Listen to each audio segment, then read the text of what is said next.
All right, welcome to the You Matter Show podcast. I'm Mark Bradinsky, host of the You Matter Show. I have a movement, the You Matter movement, because we're trying to make everyone believe they are a miracle, a masterpiece, and a hero, and can do things in their lives maybe they thought were not possible, or just believe in themselves. Because we can get a billion people, which my mission is, I'm now positively impacting the lives of a billion people to get them to believe that they matter. Imagine the ripple effect that could affect all 8 billion people on the planet and the things we could do for each other in the world to make it a better place and live our lives to our full potential. So I'm a blogger, author, public speaker, also run an insurance division, and I'm thrilled, beyond thrilled, to welcome in one of my closest confidants, master in crime, or partner in crime, I should say. Someone I've known for, I guess, only a dozen years, but is like a brother to me, Mark Pallack. So Mark is an investment advisor and partner with Harvest Investment. He's a sports aficionado. You've not lived your life until you've been to a Ravens game with Mark Pallack. But he's also part of my mastermind group with Mark and Rob Commodore, my close confidants and brothers. So I couldn't be more excited to welcome in Mark and Pallack, as we call him. Welcome to the You Matter Show podcast. I love it. I love it. Thank you for having me on. And it's extra special energy today because it is opening day here in Baltimore, Maryland, which means only one thing. The O's are back in town. So I'm extra excited today. So thanks for having me. So am I. We're huge baseball fans as well. And in fact, we were at that clinching game. What was the 2014? Yes. Last time the Orioles clinched the division on their home field, and we celebrated that. In fact, it's one of my favorite pictures I have sitting in my place now. Mark and I celebrating that huge victory. So it was a defining moment. But absolutely. So let's talk about defining moments and the concept of You Matter, and let's talk about you. So I'd like to begin with these two questions. So, Pallack, what would you consider your greatest accomplishment in life so far and your greatest challenge? I think, well, thanks again for having me on and to kind of talk about myself. I'm not used to doing it, honestly. So we'll see how it goes. I think the accomplishment part is I made a decision when we started engaging a dozen or so years to get better. And I've been relentless with that over the course of the last, 10 or 12 years, lots of setbacks, but a lot of wins. And just that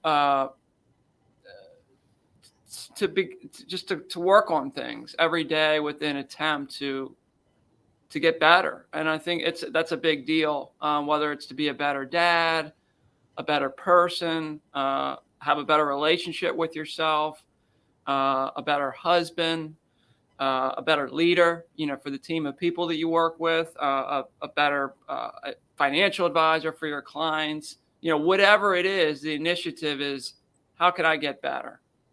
I think, what was the kind of a challenge? Challenge, yeah, the biggest one you think you've overcome in life so far, and then I'll get back to answering your first question too, because you made some good points there.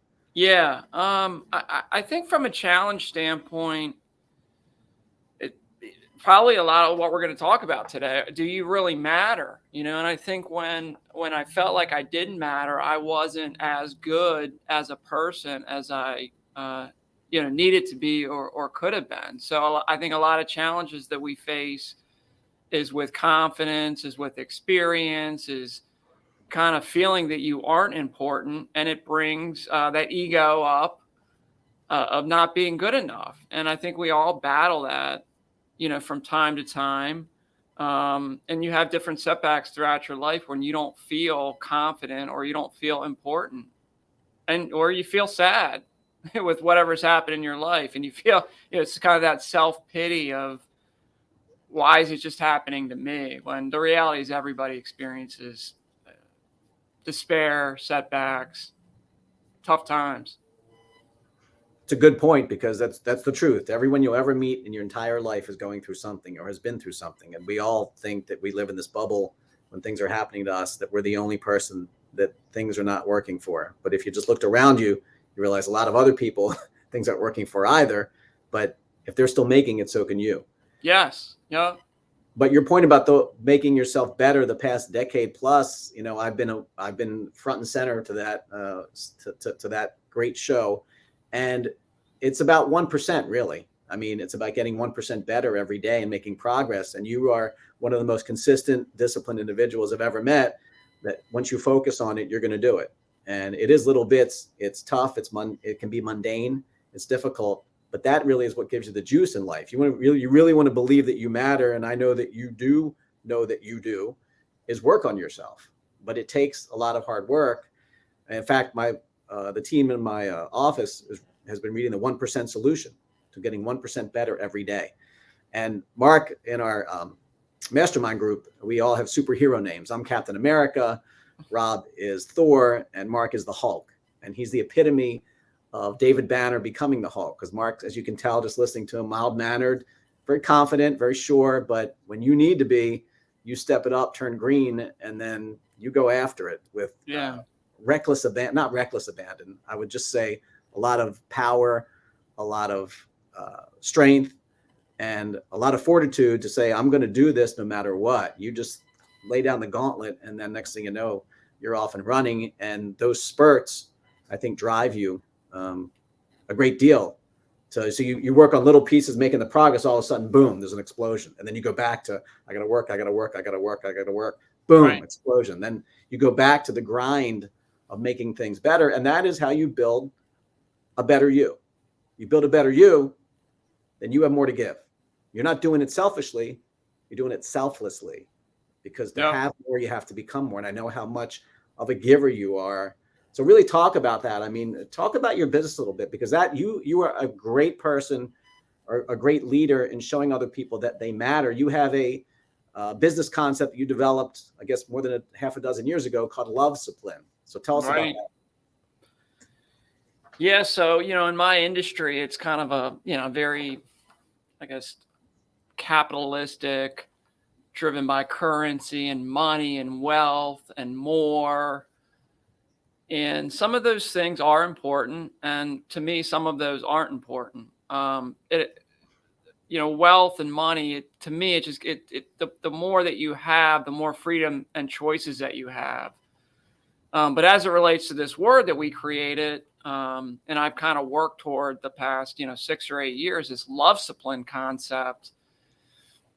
It's a way to engage with people. A lot of listening, a lot of engagement, a lot of connecting, a lot of asking probing questions, a lot of talking to people about things that they need to hear, maybe that they don't want to hear.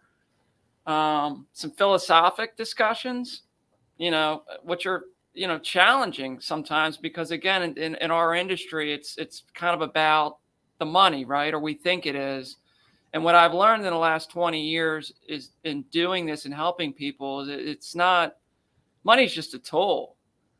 People want to experience life. They want to be fulfilled. They want to be happy. They want to be engaged with people, and they want to feel a part of something bigger than themselves. And through Lovesipline, I give the client whether it's a conscious feeling or an unconscious feeling of love, that we're in it together. And the second part of that word is the discipline part, that I focus on internally and with, small groups of people, to where we work on ourselves, so that I take responsibility to be disciplined, ultimately to give my energy and my power and relinquish that to the people that I want to help and I know I need to serve. So that's kind of the concept of Lovesipline. It's a great concept, and one day that's going to be the name of your book. So Lovesipline is you teach others how to do it, but it's the truth. And I love the fact that you're talking about, how hard you have to work on you and create the energy and the momentum and the love, the caring, to be able to transfer that to someone else. And the unconscious part is probably the most important thing, because it's our unconscious thoughts that really drive our behavior.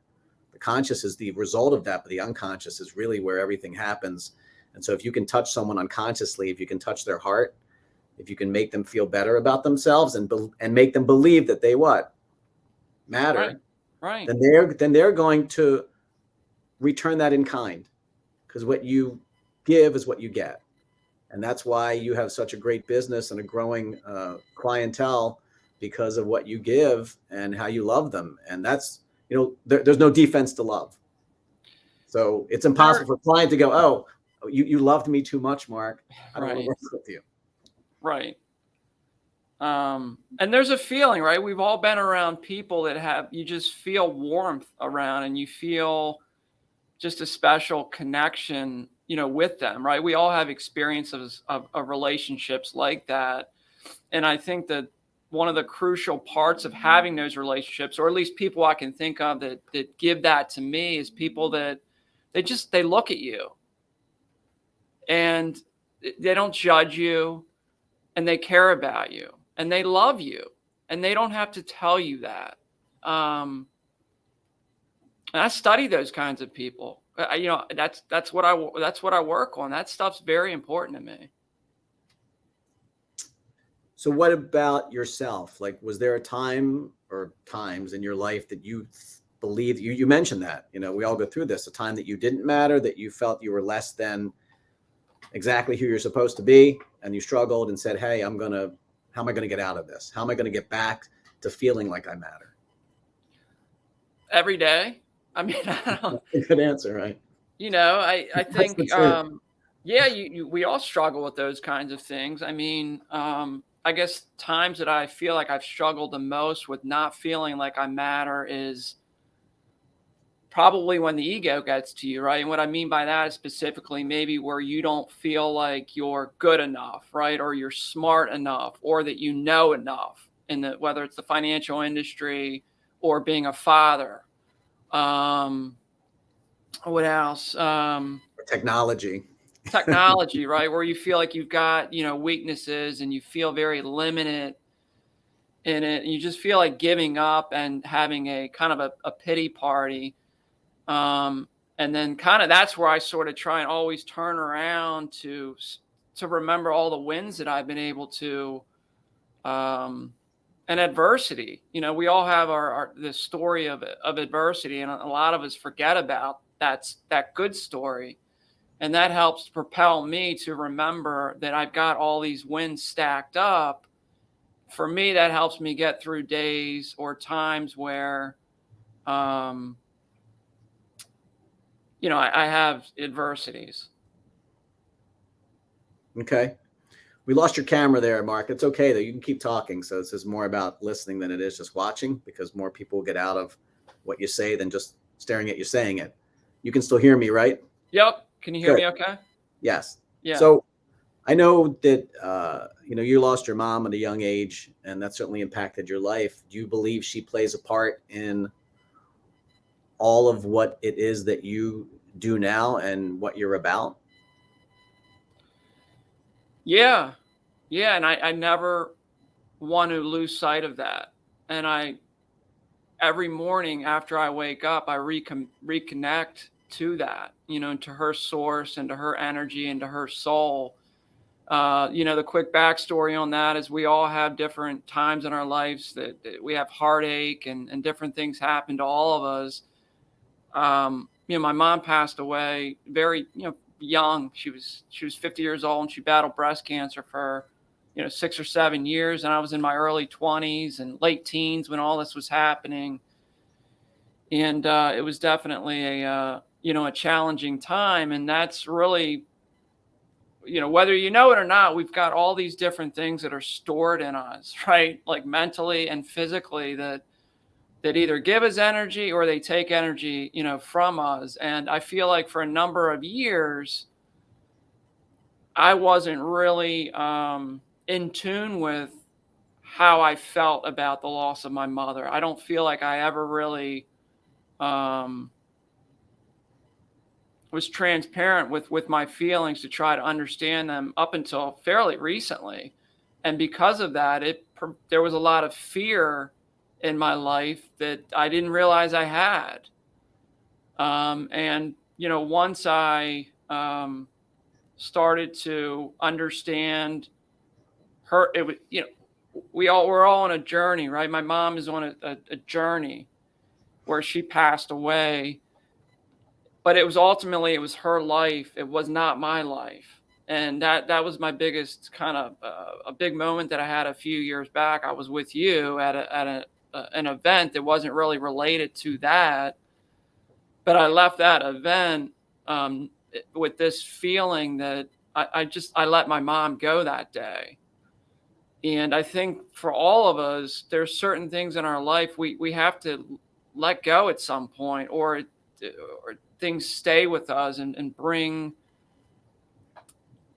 you know, we have to kind of go to the eye of the storm, right, and try to kind of figure out how to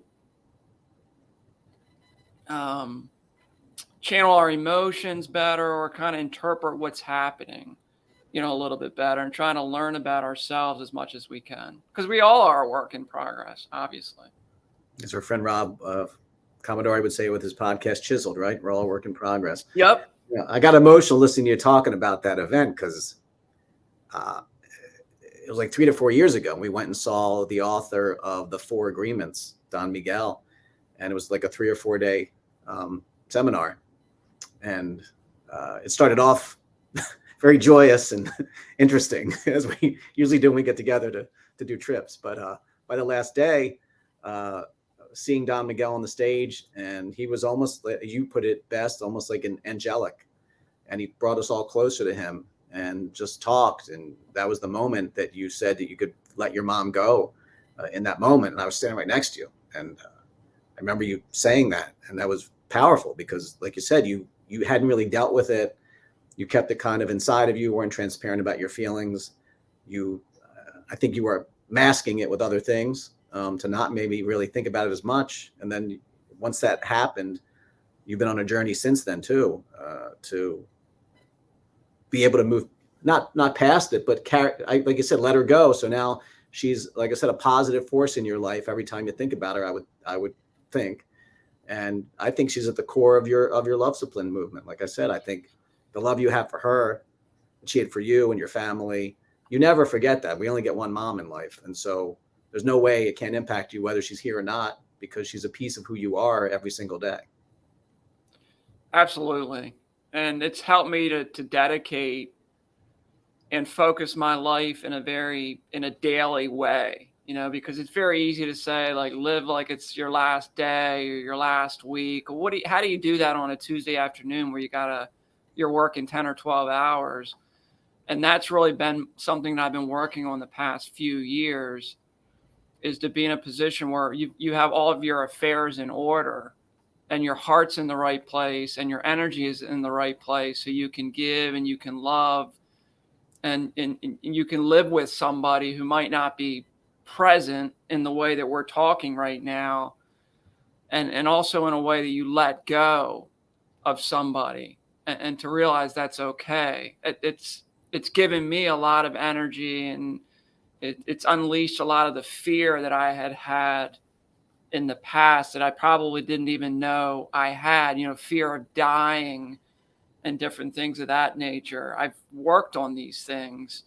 And as a result, it's given me more energy, and it's given me more vindication on living every single day as best I can, and we all have challenges every day. True.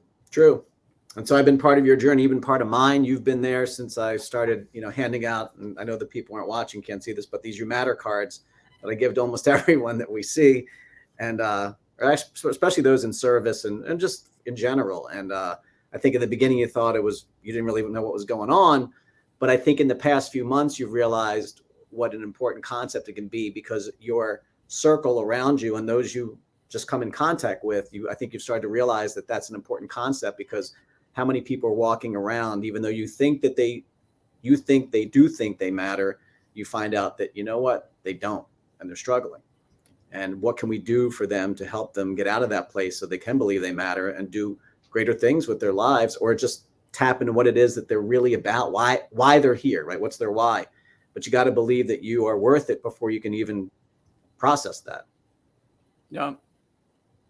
But yeah, I mean, you've watched the people, you've seen the reaction of the people that the cards are handed out to, and other things that, happen just because of that. And I think I know that the journey we're both on, and with Rob too, and those we come in contact with, is better because of all these things, because of the work we put in. Yeah, I mean, we talked about it. I joke with you all the time and make fun of you sometimes when you give the cards out if we're at, you know, an event or a ball game. But it's an amazing impact on people.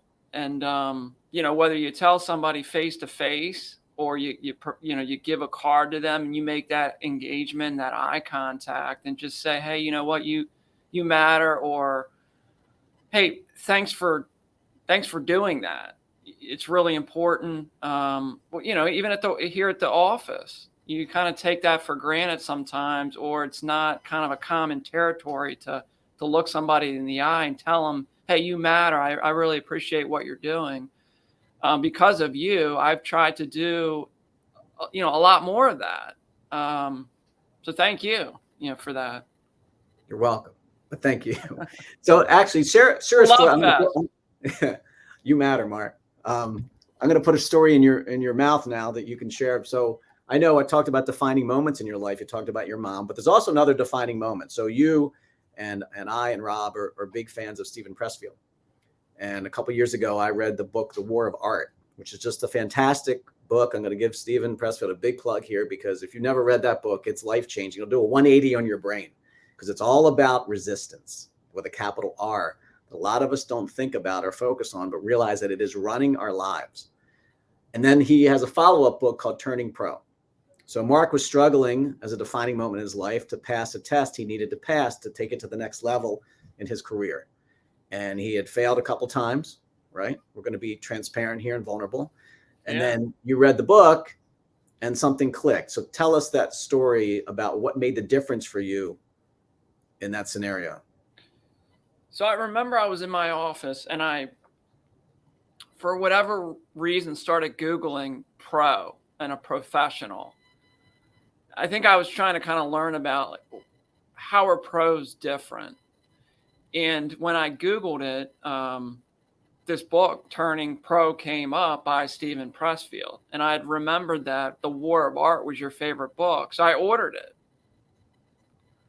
I got the book 4 or 5 days later, and I was in my office and I started reading the book around lunchtime. And I was 4 or 5 pages in and something just clicked. And I put the book down. I just started doing things and thinking differently and thinking bigger and honestly thinking like a pro. And I made a commitment from that day on that I was a pro. And then, you know, the challenging part is doing that every single day, and what that encompasses and what you need to do, and you know, the level you need to do it as, and to realize some days you got to take what the defense gives. I mean, that's one of the pages in the book. And it was an amazing, I can still remember that moment. And it changed my life, quite honestly. You, just like all of our stories, you got to do the work. Mm-hmm. And I have. And that's why I know personally I matter. Even though we all have some down moments from time to time, but when I do the work, when I show the love, when I show love to myself and for myself, I matter. By giving, you get. In fact, I looked over my shoulder because I just happened to have here 2 books.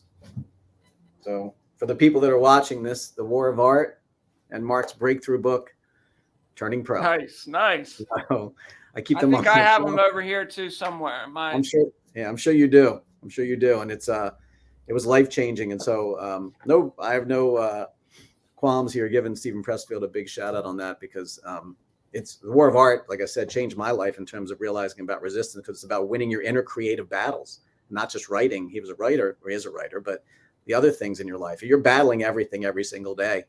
And the fact that you just made a decision, and like you said, 2 key words there: action and love. So you take action. You can't just sit around and think about it. You actually have to take action, and action creates momentum. People think it's the other way around. I need momentum to have action. No, the little things you do, action, create momentum. And that's why I really believe that people, like you talked about despair, times you have a pity party for yourself. You can't wallow in that. You can't stay there, because the one thing you need to do, and you do this so well, is take action. And when you take action, it creates momentum. And you walk outside your door and you realize, no, the world's still spinning, even though I don't feel great about myself, but the world's still going. So if it can still keep spinning, and I tap into that energy of this revolving globe every single day, then I can make myself feel like I matter, and I can get better and getting better. And as you are so great at leading others to make progress, that's what builds David Banner into the Hulk. Yeah, I mean, you hit the nail on the head, right? Because the way I look at it, there's like a Buddhist quote I'll get to in a quick second, but the way I look at it is, yeah, right. We have an idea, and then we marinate on it, and we think about it, and then it expands, and then it turns into something that I would like to do. So after you're able to do that a dozen or a couple of dozen or 3 or 4 dozen times, you have the confidence to know that you can back test the whole thing and do it. So then it becomes fun, to think about, wouldn't it be fun to do this or experience this, and to know that you matter and you have the confidence to be able to do it because you know you can do the work. The most important part of all this is there's a part of it that might not work out for you. And that's like the Buddhist quote, that the last part of the quote is like, and to know something along the lines of, to know that sometimes it's just not going to be right for you. It's kind of like stoicism, right? There's ultimately a lot of things in life that we can't control, but there's a lot that we can. I can go to the gym as much as possible.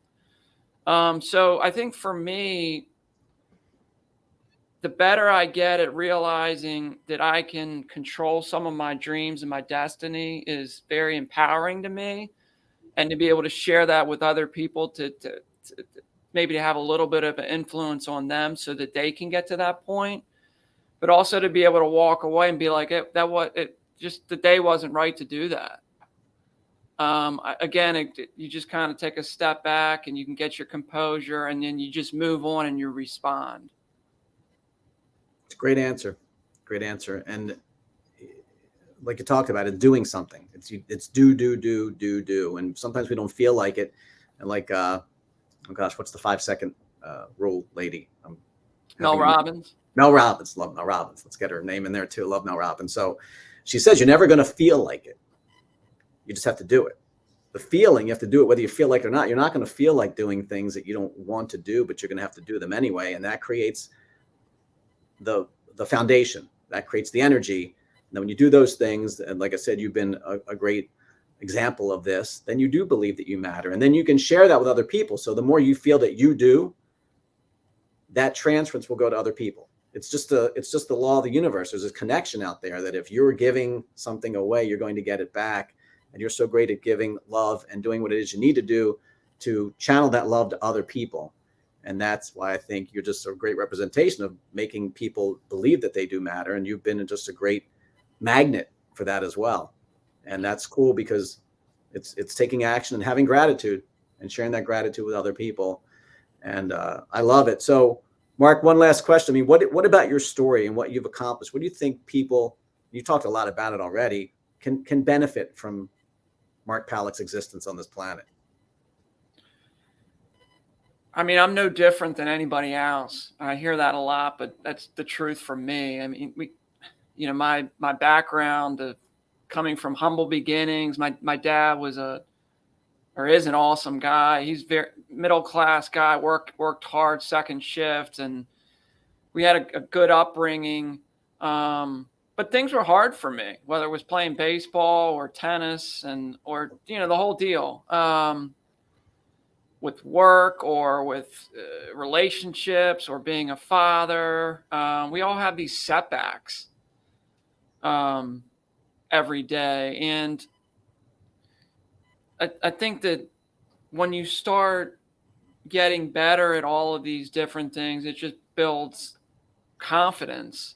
And it builds a great life, and that's really what I've worked on. to get to that point, to battle all these different things, and to be able to say, I feel pretty damn good about myself and I do matter. That's when it gets, when I know that I put the work in, I don't have to tell people that. I know that. So internally, I'm good. My heart's good. My heart's in the right place. So I think I would just say to somebody else, everybody's got a heart, right? Everybody, it beats. Find your heart, find yourself, and work from there. And maybe just focus on one thing to start, working on getting a little bit better. I call it building your resume, personal resume. Because when you come back to it, you can put yourself in a wow state and a state of awness to be able to respond to challenges and setbacks, or times where you feel like you don't matter. You're not having a great day with your wife or your daughter or a coworker. And you can go back to the well and you have enough dignity to say, I'm sorry sometimes. But we're all in this together. That was a drop the mic answer. So thank you for that. That was excellent. And I really appreciate you being here. I mean, Mark's like a brother to me. We're definitely like kindred spirits, and we have a great time together, and we respect each other and support each other. And we also celebrate the wins pretty well. And we're about to do that, going on a trip together in a couple of months. So I really appreciate you being here and sharing your story and sharing your philosophy on life and love and action and discipline, and believing that people do matter. If you can make a better version of you, I think I'm understanding this right. If you can make a better version of you, you can help other people become better for themselves. Absolutely. And then being able to say vocally, whether you're giving out a card that says you matter, or you're just telling somebody the voice, or putting your hand on somebody's back and showing and telling them that they matter. It changes lives. And I love you, Blade. You know that. I love the campaign and the passion that you have for what you're doing. I believe in you. I always send out a little trademark for Blade. It's Believe in Blade.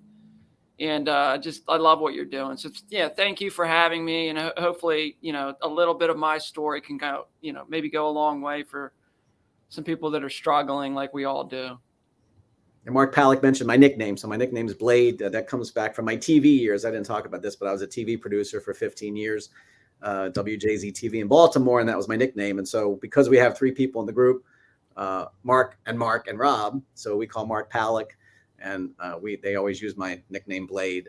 But some very special people in my life still call me Blade. So, but thank you, Pallack, for being here. It's been an honor. Can't wait to get this out so everyone can hear it. And appreciate you, man. Love you. And we will be seeing each other shortly. And you know what? The words for the day are go O's, right? Let's go O's. Orioles magic is back. That's right. Let's win this thing. All right. Let's take it to the next level this year. So thank you for taking this podcast to the next level. And I'll be talking to you soon. Thanks for joining us, Mark. Thanks again, Blade. All right. See ya.